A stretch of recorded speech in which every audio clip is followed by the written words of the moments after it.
சிவகார்த்திகேயனோட பராசக்தி திரைப்படத்தோட ஆடி லான்ச் அப்படிங்கிறது இன்னைக்கு சென்னையில் இருக்கக்கூடிய சாய்ராம் காலேஜில் சிறப்பாக வந்து நடைபெற்றுட்டு வருது. இந்த ஒரு ஆடி லான்ச்சுக்கு பல செலிபிரிட்டிஸ் வராங்க. நம்ம ரஜினி சார் வர்றது, கமல் சார் வர்றது இந்த மணிக்கு வந்து சொல்லியிருந்தாங்க. பட் ஆனால் ரஜினி கமல் அந்த மாதிரி பெரிய பெரிய ஸ்டார்ஸ் வரலனாலும் பெரிய பெரிய டேரக்டர்ஸ் வந்திருக்காங்க. வெற்றிமாறன் சார் வந்திருக்காராம், மிஸ்கின் வந்திருக்காராம், மணிரத்னம் அவர்கள் வந்திருக்காங்களாம், இன்னும் நிறைய பேர் வந்திருக்காங்க. ஸோ அவங்கள பற்றிலாம் நம்ம வந்து டீட்டெயிலாக அடுத்த ஒரு வீடியோவில் வந்து பேசலாம். இந்த வீடியோ போடுறதுக்கான முக்கியமான காரணம் இந்த பராசக்தி திரைப்படத்தோட சாங் ஆல்பம் அப்படிங்கிறது இப்போ வந்து வெளியாயிருக்கு. இந்த ஒரு திரைப்படத்தில் மொத்தம் வந்து 6 சாங்ஸ் இருக்குது. நம்ம ஏற்கனவே வந்துட்டுனா 3 சாங்ஸ் வந்து கிட்ட கேட்டிருப்போம். அடி அல்லையே, அதே மணிக்கு ரத்னமாலா, நமக்கான காலம்னு இன்னும் 3 சாங்ஸையும் வந்து ஆடியோ லான்ச்சில் வச்சு வந்து பாடியிருக்காங்க போல். ஸோ பாடிட்டு இப்போ மொத்த ஆல்பத்தையும் அந்த டீம் வந்து தான் சாரேகாமா தமிழ் மியூசிக் சேனல் வந்து வெளியிட்டிருக்காங்க. உண்மையிலே ஒரு நல்ல மியூசிக் ஆல்பம் தான், ஃபுல்லாகவே மெலோடியாக இருக்குது.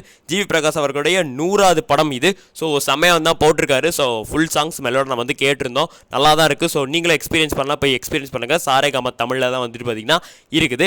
அதே மாதிரிக்கு இந்த ஒரு திரைப்படத்திற்கான ஆடியோ லான்ச் அப்படிங்கிறது மிக பிரம்மாண்டமான நடக்கலை. ஸோ இந்த ஒரு திட்டத்துக்கு இந்த ஒரு ஆடியோ லான்ச்சுக்கு கூட்டமே இல்லை அப்படி இப்படி சொல்லிட்டு இருக்காங்க. சாய்ராம் காலேஜுங்கிறது ஒரு காலேஜ் ஈவெண்ட்டு, காலேஜ் ஸ்டூடெண்ட்ஸே நிறைய பேர் இருப்பாங்க.